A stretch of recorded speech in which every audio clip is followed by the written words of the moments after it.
Thank you everyone for coming today. Disclaimer, Grandpa wanted his funeral to be a little bit different than all the ones that he's been to before. So we told him we would make a video with clips of him and audio recordings talking about him. Disclaimer, there is adult humor in here from Grandpa, and there is some foul language in here also. If there is kids in the audience that you believe you would not want to hear this is your warning now. Merle Ted D. Kern, son of Cecil and Lottie Hostler Kern, passed away January 9th, 2024.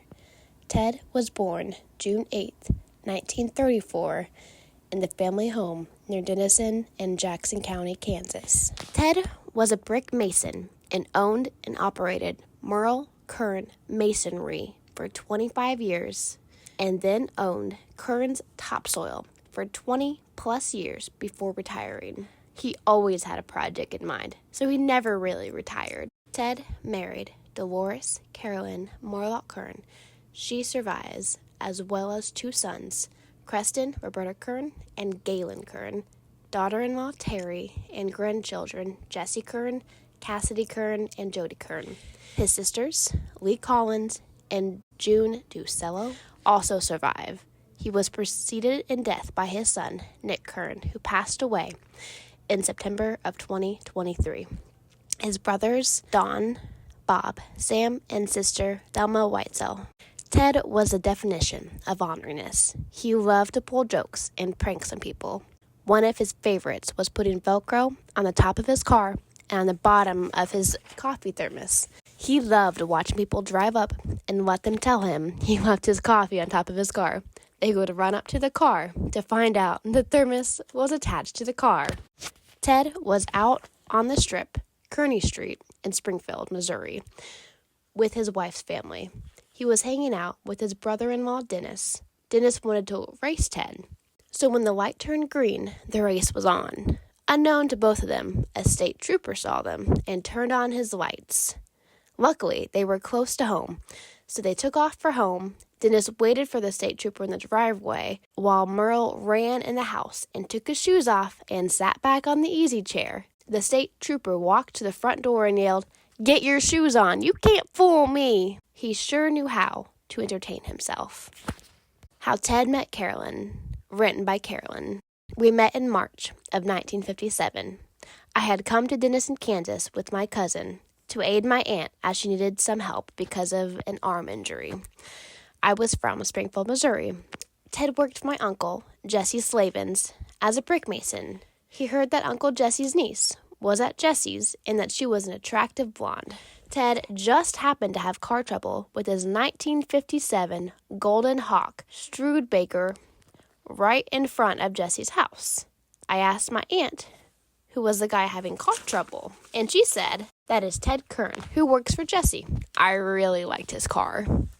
Well, I guess Uncle Jesse must have had the right tool. Ted met me, fixed the car, and went on his way. But he came back and asked me for a date. I told him I already had a date at 7 o'clock that night. But Ted got there at 6 o'clock, so I went with him.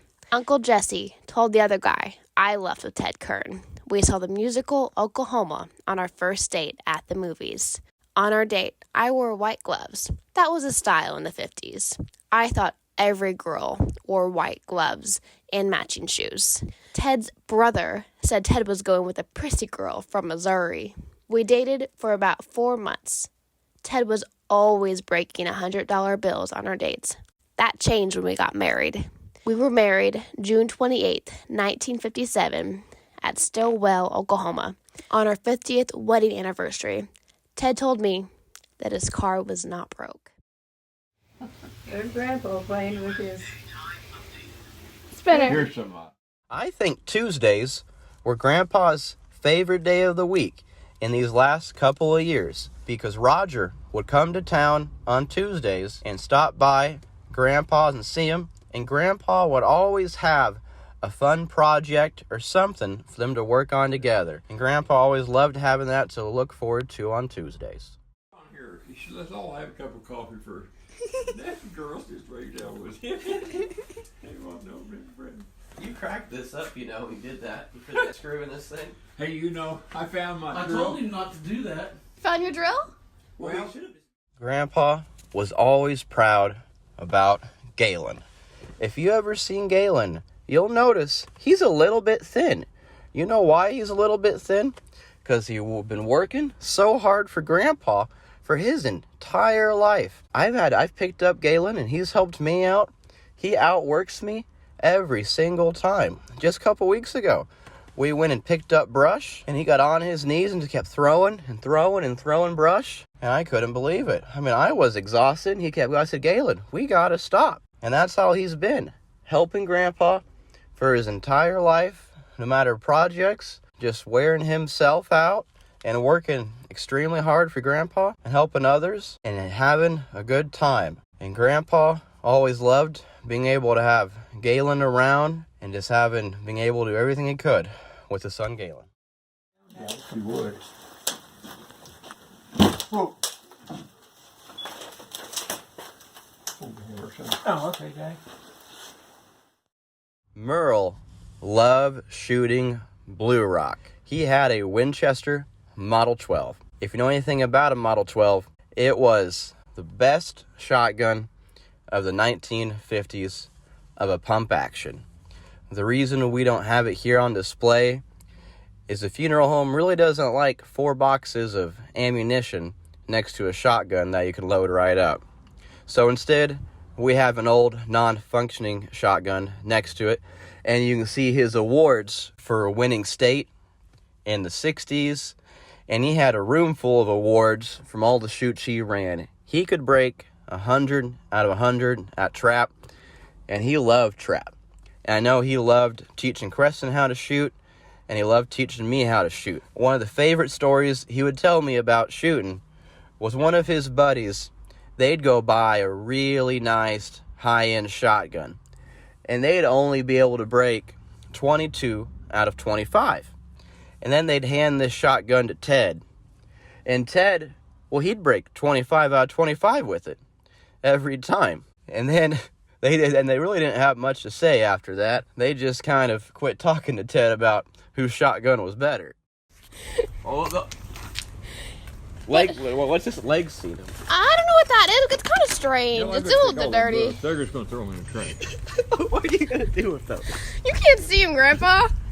Damn, something stinks, don't it? Yeah? One of the things that Grandpa loved was homemade ice cream. He loved to tell us a story about his dad up on the farm and how his dad told the kids, now if you guys don't smoke or drink, I'll make you ice cream every single Sunday. And Grandpa just loved homemade ice cream to death because of that. And he never did smoke and never did drink much at all. But he would love to make homemade ice cream with us and all throughout his life. His favorite kind was pineapple homemade ice cream. Yeah, I do. Oh, you still want the drill? Okay. I say I don't need it, but I want it. Can you sing this song, Pickin' and Grinnin'? Well, I can, but I don't know whether I want to or not. Well, that's a good show. It takes your mind off of all your work and your worries and everything. Well, that's true. That's true. And it lasted 25 years, and they didn't think it would, but they did. And then they replaying all every day. It's a good, and there's no bad language in it. Roy Clark and one of the other guys, this other guy said, you know, it's hard when you lose a pretty woman. And Roy Clark spoke up and he said, it's a lot harder to lose an ugly one. Was going through the airport, and this is a true story, I think. Anyway, I think. They x-ray you in there, and she had rings in her boobs, and then that guy made her take them out. Well, he could see right there they wasn't going to hurt none, let her go on through, but she couldn't get one out, so they give her a pair of pliers. She had to cut it off, and then she finally got it out, and they was talking on that. That wasn't quite right, Help What could she have in them rings in a boob on a going to an airport? What the hell? I don't know. Set that thing off, I guess. And Yeah. this one announcer, or one of the gals says, I got one on my belly button, but I've never been bothered about getting stopped when they go through there. That's weird. Hi, this is Terry Kern. I'm Nick Kern's widow, and my kids are Jesse Kern, Cassidy Kern, and Jody Kern. Ted was my father-in-law, and I met Ted and Carolyn after I'd been dating Nick for about a month. They took us out to eat at the China Inn and to a play at Apple Valley Farms. That was really special that they wanted to get to know me too. Another memory is Nick left for California in November of 91. He was going to move out there and he was going to send for me. And anyway, that didn't happen. He did go to California, but he came back in December. I got a call from Carolyn, and she said, I have to call you and tell you that Nick is coming back because Ted is over here sulking until I call you. Nick had asked us not to call you and for it to be a surprise, but Ted thought you should know. So I thought that was cool that Ted wanted to make sure I knew that Nick was coming home. And that was really cool. Ted and Carolyn have just helped us throughout our marriage, and of course so did my parents too, and we appreciated it all. Nick and I were both the babies from each of our families, so we really respected the advice our parents had to give us. Also, our parents were friends, all four of them, and that was pretty cool. You don't always find that. They were all very good people, but anyway, this is about Ted, and we're going to miss him, and I was very happy to have him for a father-in-law, and he was a very good grandpa to my kids, and he will be missed, and we will be taking care of Carolyn and Galen and doing all that we can. Thank you. Shake hands. When Grandma went to take her driving test, Grandpa had told her that a yellow light means to go on through and not slow down. So, when Grandma got her results that she missed all but one question, she had looked back and saw that one question was, what should you do at a yellow light? And of course, she did what her husband told her and put to go on through and speed up. Well, that was wrong, and she unfortunately still passed, but she missed it by one question. There's one guy, he was running across the cemetery and he fell in this hole in there, and he's no way out, couldn't climb us out of there, 6 foot deep. Okay. And Jody, there's another guy down in there sleeping, old drunk or something. He said, you'll never get out of here. He said, but I did. In the summer of 2022, I was out in Grandpa's garage changing my oil because it's a lot cheaper than get it done somewhere else, and Grandpa has the best setup for it. That heated garage helps, not in the summertime, but definitely in the winter. And he's got about every tool you'll need. You may have to look a little bit, but he sure has it. Anyway, I was under my car trying to take the oil filter off, and somehow I guess the filter had gotten too tight, and I just couldn't get it off, and I was getting really frustrated. And Grandpa goes, well, let me go in the house, into the living room, and I'm going to get down on the ground, and if I can get back up from in there, I'll come out and help you. So he did just that. He went inside, got in on the carpet, and he got himself up. So he came out and helped me out, and I was so grateful that my grandpa, at his old age, he was either 87 or 88 at the time, and he was still able to help me out. He always impressed me. Guy is up way up high on a fireplace. boys. And a little bitty colored guy, he was trying to get a flue tile up there. You know what a flue tile is? About I that don't. big around, the smoke goes up the chimney. Oh, like that, okay. And he couldn't get it. I said, if you can't get it, just tell me and I'll come down and get the damn thing.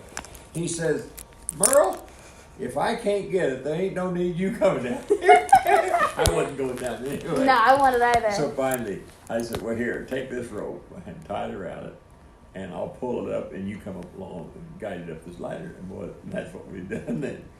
He didn't realize that I knew he was going to do that. It was 2 foot square. He said, I'll get inside of it. I said, well, that's what I do. And then when I get over the top, how are you going to get out? Well, I don't know. I said, you don't get in one of them damn things. You fall, you get killed. That's for damn sure. Yeah, that's true. Oh, yeah, it's some good. There was about that much room besides the flue tile going up there, about 15, 20 foot down in there, and I dropped my brick hammer down in there one time. This colored boy says, I'll go down and get it if you get a ladder. I said, well, yeah, we stuck a ladder down there. We got him down in there. I said, okay, pull that ladder out and let's close the top. Grandpa! He said, let me out of here. And up that ladder he got up. I liked it again. Oh, one time a trash truck went by. And I told the boys, I said, let's follow him and see where in the hell he's going. That was out on 21st in Overgrowth. We took in after him, but we didn't go very far. They went down over a hill and upset it down into a ditch where the water was about that deep. And he was, one of them, he was a passenger. He was laying in the bottom of that truck, pinned in there and couldn't get out. Oh. And one of them guys went for hell. But he didn't hurt him, I don't think, but he's caught in there and couldn't get out. And we walked down there and I said, man, I said, you better be getting out of there fast because there's a storm that's coming and it's raining up north. He said, don't talk like that. Don't tell me that. Trying to scare everybody, aren't you? Yeah. I wouldn't want nobody telling me that either. No. Because it was cloudy and sprinkled a bit. This one guy, he was running across the cemetery and he fell in this hole. In there and he's no way out. Couldn't climb us out of there, 6 foot deep. Guy was awful lucky she found me. Oh, you're not wrong about that. I keep telling everybody, their family, I said, your dad told me, he said, boy, you're the best thing there ever in my family.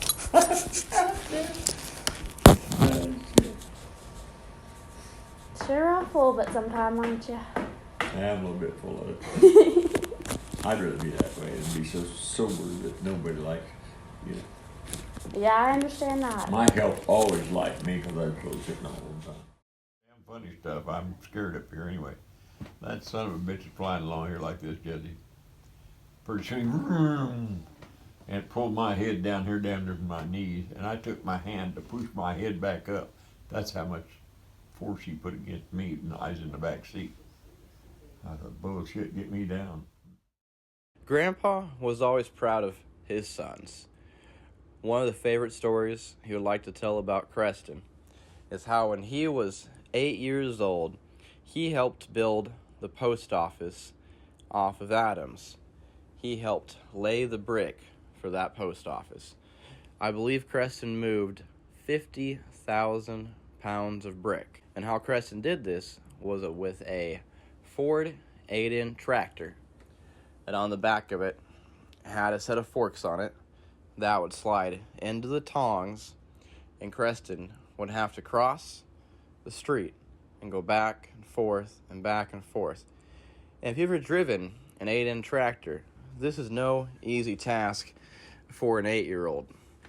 Grandpa has only had one 8-in tractor during my lifetime, and when I was in my 20s, I struggled to shift gears and take it out smoothly entirely. But I've heard Grandpa tell that story so many times about how Grandpa knew Creston shouldn't have been out there doing it, but he was proud to know that his son could do it. Remember you told me that if I stick with you, I'll be rolling diamonds? Oh, yeah. Yeah. You are, ain't you? Not yet. You haven't got me any diamonds yet. Yeah, well, forget that then. I guess I will forget that. Yeah, I probably told you, stick with me and you'll be wearing diamonds. Yeah, that's exactly what you said. I'd sign up, go out, And then I'd miss a shoot or two and then sign up again. I told whoever's taking care of the books there, Lee or Sam or somebody, I said, just put me down on every damn shoot. I'll shoot them all. And I won about all of them. One bacon. Oh, they'd have big competitions right there? Oh, yeah. This one's something but younger than me. He come up there from down here. Oh, Egg was his name.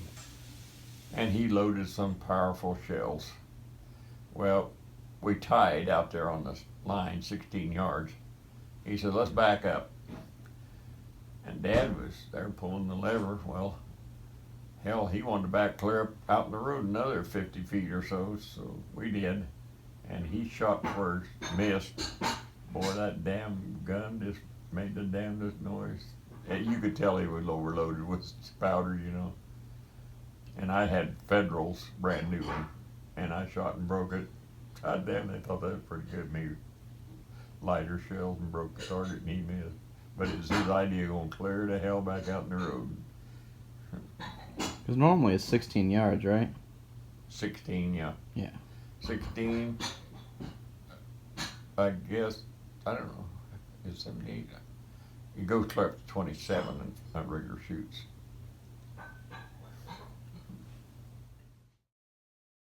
I still can't believe you in the Cadillac with the Velcro on top and that cup on top with it. Oh my God, that big tall boy, can't think of his name. Duke, no, okay, his dad was a cowboy. He ran from out there at the McDonald's door down to the street and then up the street and caught me when I had to stop at the light. He reached up and grabbed a hold of it. Well, you son of a bitch, he said. And he went back up the door. Roger and Dan and his wife.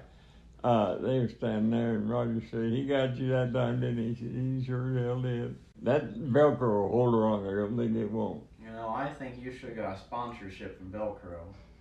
You would have been their best spokesperson they ever had. Boy, that is a good trick on there. Oh, hell.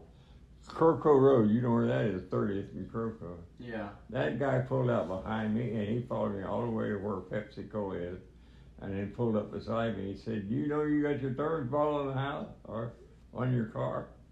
I said, well, you know, I wonder where that went. Naturally, you'd think, sitting on a car, it would fall. Yeah, you would think. Yeah, They know it's a trick.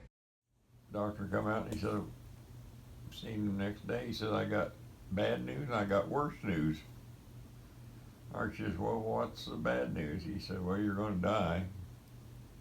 Well, what's the worser news? He says. He said, well, you got 24 hours to live. What's the worser news? I said, I forgot to tell you yesterday. Grandpa enjoyed doing whatever he could, just in pure orneriness.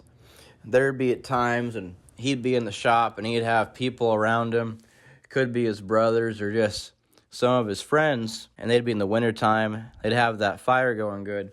Grandpa'd look around the shop, find himself an old aerosol can, old can of spray paint, and he would go and throw that into the fireplace. And, you know, after a couple of minutes, that let off one hell of a bang, and that would make everybody jump around him. He talks about how he would just love doing that to scare Sam and scare Bob and anybody he could to pull a good joke on him. Okay. I don't know where they went, but they went. Jesse had to go to the bathroom and go doo-doo.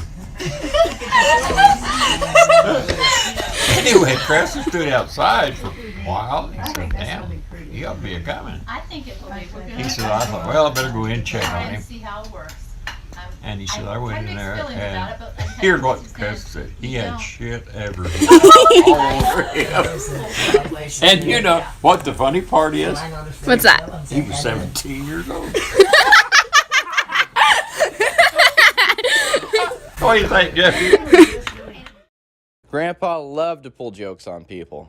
One of my favorite jokes he played on anybody was on Mike Leitz when he first met Mike Leitz. How Grandpa told me the story was Mike was looking for a brick contractor to lay the brick on his new house. So they hop in the truck together, and Grandpa goes to show him one of the houses that he laid up recently on one of his jobs. So Grandpa takes an old country road, and he goes by this rock house that looks like it was laid up by a couple of blind people back in 1892. And Mike looks over at Grandpa, doesn't say much, and they keep on driving. And then eventually, they actually drive by a house that Grandpa laid up. And Grandpa just wanted to say if Mike could take a joke or not. But I guess Mike was a little bit nervous about not knowing how good a contractor Grandpa would be. But he thought the joke was pretty funny, though, after all.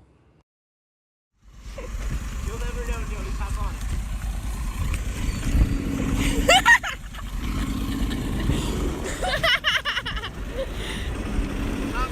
it. This was a fridge.